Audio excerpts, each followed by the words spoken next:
Hello, എന്തൊക്കെയുണ്ട് എല്ലാവരുടെയും വിശേഷം? ഇന്നും ഒരു സിമ്പിളായിട്ടുള്ള ബിരിയാണി എന്ന് വേണമെങ്കിൽ പറയാം.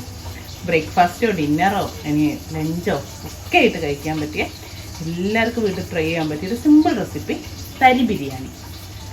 ചിക്കൻ വെച്ചിട്ടാണ് ചെയ്തത്. നമ്മുടെ തരി ബിരിയാണി എങ്ങനെയാണ് ഉണ്ടാക്കാൻ തുടങ്ങി. സാധാരണ ഒരു 1/2 കിലോ ഒക്കെ ബിരിയാണി വെക്കുന്നൊരു പാത്രം വെച്ചിട്ടുണ്ട്. ഇനി അതിലേക്ക് ഞാൻ വെളിച്ചെണ്ണയാണ് ഒഴിച്ചെടുക്കുന്നത്. ഒരു 2 ടേബിൾ സ്പൂണ് വെളിച്ചെണ്ണ ഒഴിച്ചു കൊടുക്കുന്നുണ്ട്. അപ്പോൾ നിങ്ങൾക്ക് ഓയിൽ വേണമെങ്കിൽ ഓയിൽ എടുക്കാം കേട്ടോ. ഞാൻ വെളിച്ചെണ്ണയിൽ തന്നെയാണ് ഉണ്ടാക്കുന്നത്. വെളിച്ചെണ്ണ ഒന്ന് ചൂട്. ഇനി നമ്മൾ ചൂടായ വെളിച്ചെണ്ണയിലേക്ക് ഒരു 2 മീഡിയം സൈസ് സവാളയും കുറച്ച് കരിവേപ്പില ഇട്ടിട്ട് നന്നായിട്ട് വഴറ്റിയെടുക്കാം. അപ്പോൾ നമ്മൾ ഉള്ളിയൊക്കെ നന്നായിട്ട് വന്ന് കളറൊക്കെ മാറി മൂത്ത് വന്നിട്ടുണ്ട്. ആ ഒരു സമയത്ത് നമുക്കിതിലേക്ക് 1/2 ടേബിൾ സ്പൂണ് വെളുത്തുള്ളി ചതച്ചത്, 1/2 ടേബിൾ സ്പൂണ് ഇഞ്ചി ചതച്ചതൊക്കെ ചേർത്ത് കൊടുക്കുക. പിന്നെ അതേപോലെ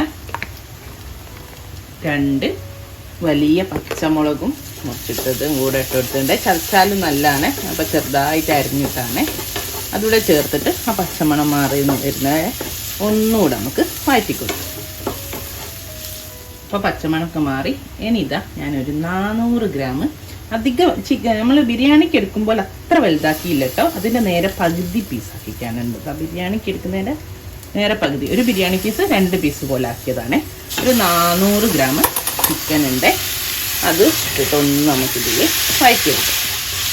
ഒന്നും ചെയ്യാത്ത നോർമൽ കഴുകി വെള്ളം വാർത്തിച്ച ചിക്കനാണ്. ചിക്കൻ ഈ ഉള്ളിയിലും പച്ചമുളകിലും വെളുത്തുള്ളി ഇഞ്ചിയിലും ഒന്നൊന്ന് വഴറ്റി ഈ കളറൊന്ന് മാറി വരുന്നവരെ വഴറ്റിയെടുക്കാം കേട്ടോ. ഇനി നമുക്കിതിലേക്ക് ആവശ്യത്തിനുള്ള കുറച്ച് ഉപ്പ് ചേർത്ത് കൊടുക്കാം. പിന്നെ നമുക്ക് നോക്കിയിട്ട് വീണ്ടും ചേർക്കാം. അപ്പം നമുക്ക് കുറച്ച് ചിക്കനും അതേപോലെ കുറച്ച് ഒരു 1.5 ടീസ്പൂൺ, അതായത് 1/2 ടേബിൾ സ്പൂണ് ചെറുനാരങ്ങ നീരൂടെ ഒഴിച്ചെടുത്തിട്ടുണ്ട്. ഇതൊന്നുകൂടെ അതിൽ ഒന്ന് വഴറ്റിയെടുക്കാം. എന്താ ചിക്കൻ്റെ കളറൊക്കെ മാറിയില്ലേ. ഇനി നമുക്കിത് ഒരു 1/2 ടീസ്പൂണ് മഞ്ഞൾപ്പൊടി ചേർത്ത് കൊടുത്തിട്ടുണ്ട്. 1 ടീസ്പൂണ് നല്ല എരിവുള്ള മുളക് പൊടി ചേർത്ത്. പച്ചമുളകും നല്ല എരിവുള്ളതാണ് എടുത്തത്. പച്ചമുളകൊക്കെ നമുക്ക് എരിവ് നോക്കിയിട്ട് വേണമെങ്കിൽ വീണ്ടും കുറച്ചുകൂടി ചേർത്തി കൊടുക്കാം. നന്നായിട്ടൊന്ന് മിക്സ് ചെയ്തെടുക്കട്ടെ. ഇനി ചേർക്കുന്നത് ഒരു തക്കാളി, അത്യാവശ്യം വലുപ്പമുള്ള ഒരു തക്കാളിയാണ്. അതുകൂടെ ചേർത്തിട്ട് നന്നായിട്ടൊന്ന് മിക്സ് ചെയ്തിട്ട് നമുക്ക് അടിച്ചു വെക്കാം. ഒന്ന് ഇളക്കി കൊടുക്കണം. തക്കാളിയൊക്കെ ഇതിൻ്റെ കൂടെ ഒന്ന് നന്നായിട്ട് വഴന്നിട്ടൊന്ന് യോജിച്ച് വരട്ടെ. അപ്പോൾ നമ്മുടെ ചിക്കനൊക്കെ നമ്മുടെ ചിക്കനൊന്ന് വേവാൻ വെക്കുക. ചെറിയ തീയിൽ തക്കാളിയൊക്കെ നല്ലോണം യോജിച്ച് കിടന്നുണ്ട്. വെള്ളമൊക്കെ ഇറങ്ങി വന്നിട്ടുണ്ട്. ഇനിയിപ്പോൾ വെള്ളം ഒഴിക്കേണ്ട ആവശ്യമൊന്നുമില്ല. ഇതന്നെ ഒന്ന് അടച്ച് വെച്ചിട്ട് ഒരു 15 മിനിറ്റ് നന്നായിട്ട് അടച്ച് വെച്ചാൽ നമ്മുടെ ചിക്കൻ വെന്ത് വരും. ഓക്കെ, ചെറിയ തീയിൽ വെക്കാതെ ഇടയ്ക്കൊന്ന് ഇളക്കിയിട്ട് കൊടുത്താൽ നല്ലതാണ്. എങ്ങാനും തീയൊക്കെ കൂടിയിട്ട് അടി പിടിക്കുന്നതിന് മാത്രം 5 മിനിറ്റ് കൂടുമ്പോൾ ഒന്ന് ഇളക്കി കൊടുക്കുക കേട്ടോ. അപ്പോൾ നമ്മൾ ചിക്കനൊക്കെ നന്നായിട്ട് വെന്ത് കേട്ടോ. ഞാൻ 2 പ്രാവശ്യം ഇളക്കിയിട്ട് കൊടുത്തണം. ഇനി നമുക്കിതിലേക്ക് കുറച്ച് മല്ലിയിലയും പുതിനൻ്റെ ഇലയും ചേർക്കാം. പുതിന ഒത്തിരി മതി കേട്ടോ. മല്ലിയില ഒരു 2.5 ടേബിൾ സ്പൂണും ഒരു 1/2 ടേബിൾ സ്പൂണ് പുതിനയും മതിയേ. ഒന്ന് നമുക്ക് നന്നായിട്ടൊന്ന് ഇതിൽ മിക്സ് ചെയ്ത് കൊടുക്കാം. അതേപോലെ 1 ടീസ്പൂണ് ബിരിയാണി മസാലയും ചേർത്തിട്ടുണ്ട്. എന്നിട്ട് നന്നായിട്ടൊന്ന് മിക്സ് ചെയ്ത് കൊടുക്കാം. ചെറുനാരങ്ങ നമ്മൾ ആദ്യം ചേർത്തിണ്ടല്ലേ, അതുകൊണ്ട് പിന്നെ കുഴപ്പമില്ല. അത്രയും മതി, അധികം പുളി വേണ്ട. ഓക്കെ, നന്നായിട്ടൊന്ന് മിക്സ് ചെയ്തെടുക്കുക. ഇനി നമ്മളിതിലേക്ക് ചൂടാക്കാണ്ട് ഒഴിക്കരുത്. ഞാൻ 2 കപ്പ് റവയാണ് എടുക്കുന്നത്. അപ്പോൾ അതിന് അതേ അളവ് 2 കപ്പ് വെള്ളം എന്നുള്ള നിരക്കാണ്. അതിൽ ഞാൻ 1 കപ്പ് തേങ്ങാപ്പാലും 1 കപ്പ് വെള്ളവുമാണ് എടുത്ത്. എന്നിട്ട് നന്നായിട്ടൊന്ന് ചൂടാക്കിയിട്ടേ. കാരണം നമ്മളെ ഇതൊക്കെ വെന്തയിലേക്ക് പച്ചവെള്ളം ഒഴിച്ചാൽ ചിലപ്പോൾ കല്ലിച്ച് പോകാനുള്ള ചാൻസ് ഉണ്ട്. അതുകൊണ്ട് തന്നെ എന്ത് ചെയ്യുക, നന്നായിട്ട് ചൂടാക്കിയിട്ട് മാത്രമേ തേങ്ങാപ്പാൽ ചേർക്കാതെ. ഇപ്പോൾ തേങ്ങാപ്പാൽ നിർബന്ധമൊന്നുമില്ല കേട്ടോ. വെള്ളം തന്നെ മതി. 2 കപ്പ് റവക്ക് 2 കപ്പ് വെള്ളമായാലും കുഴപ്പമില്ല.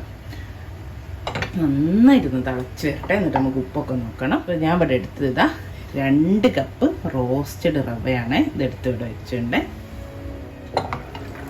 അപ്പോൾ ഇതാ കണ്ട നന്നായിട്ട് തിളച്ച് വരുന്നുണ്ടോ? നന്നായി തിളച്ച് വന്നോട്ടെ. ഈ സമയത്ത് നമുക്ക് ഉപ്പൊക്കെ ഒന്ന് നോക്കാം. കുറച്ചുകൂടി ഉപ്പ് വേണേ. എന്നിട്ട് ഇതാ 1/2 ടീസ്പൂണ് ഉപ്പ് കൂടെ ചേർത്തെടുത്തിട്ട് നോക്കാം. എന്നിട്ട് നമുക്ക് കുറേശ്ശെ ആയിട്ട് നമ്മളെ റവ ചേർത്ത് കൊടുക്കാം. അതാ കണ്ടോ റവ എടുത്ത് വെച്ചിട്ടുണ്ടേ. ഇനി നമുക്ക് കുറേശ്ശെ റവ ഇട്ടിട്ട് അങ്ങനെ മിക്സ് ചെയ്ത് കൊടുക്കണേ. നന്നായിട്ടൊന്ന് മിക്സ് ചെയ്ത് എടുക്കുക. അധികം എടുക്കരുത്. വെള്ളം നമ്മൾ നോർമൽ ഉപ്പുമാവൊന്നും ഉണ്ടാക്കും പോലെ എടുക്കരുത് കേട്ടോ. അങ്ങനെ ആകുമ്പോൾ നന്നായിട്ട് ഇതായിപ്പോകും. കാരണം ഈ തന്നെ ഓൾറെഡി ഒരു വെള്ളത്തിൻ്റെ ഇതുണ്ടല്ലോ ചിക്കൻ മസാല തന്നെ. അപ്പം അത് മതി. കണ്ടോ? ഇനി നമുക്കിത് ഒരു ചെറിയ തീയൊന്ന് ദമ്മിട്ടെടുക്കണം. ഓക്കെ, അങ്ങനെ നിന്നോട്ടെ. കട്ടൊന്നും ഇല്ലാതെ നന്നായിട്ട് മിക്സ് ഒന്ന് ലെവൽ ചെയ്തെടുക്കുക.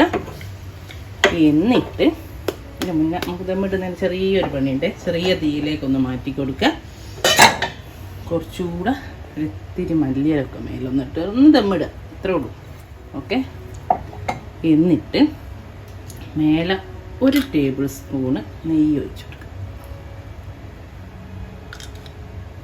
നമ്മൾ ദമ്മിലൊക്കെ ചെയ്യാറില്ലേ അതുപോലെ തന്നെ 1 ടേബിൾ സ്പൂണ്. നമ്മൾ നെയ്യ് തീരെ ചേർത്തിട്ടില്ലല്ലോ.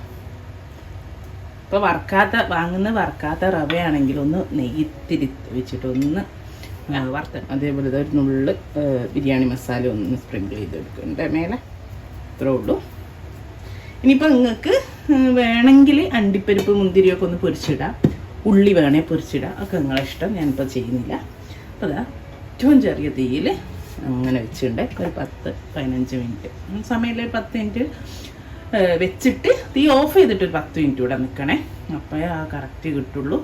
അപ്പോൾ ഞാനൊരു 15 മിനിറ്റ് വെക്കുന്നുണ്ട് ഏറ്റവും ചെറിയ തീയിൽ. എന്നിട്ട് ഞാനൊരു 10 മിനിറ്റ് തീ ഓഫ് ഇട്ടിട്ട് വെക്കും, തുറക്കാതെ. ഓക്കെ, അപ്പോൾ ഇതാ ദമ്മിട്ട് 15 മിനിറ്റിന് വീണ്ടും ഒരു 10 മിനിറ്റ് കഴിഞ്ഞ് ഞാൻ മാറ്റി വെച്ചായിരുന്നേ. അപ്പോൾ ഇതാ തുറന്ന് ഇതാണ് നമ്മുടെ തരി ബിരിയാണി. എന്താ നല്ല അടിപൊളി ബിരിയാണിയാണേ. നല്ല ടേസ്റ്റാണ്. അത് കുട്ടിയൊക്കെ സ്കൂളിലേക്ക് കൊണ്ട് കൊടുക്കുക. അതേപോലെ നിങ്ങൾക്ക് ഉച്ചക്കൊക്കെ ഉണ്ടാക്കാം. രാത്രി ഡിന്നറിനൊക്കെ ഉണ്ടാക്കാൻ അടിപൊളിയാട്ടോ. അതിനിപ്പോൾ രാവിലെയും വേണമെങ്കിലും ഉണ്ടാക്കാം. അപ്പോൾ ഇത്രേ ഉള്ളൂ. ഞാനിതൊരു സെർവിങ് ബൗളിലേക്ക് മാറ്റട്ടെ. ഇൻഷാ അല്ലാഹ് നല്ലൊരു വീഡിയോ ആയിട്ട് നമുക്ക് വീണ്ടും കാണാം. Thank you.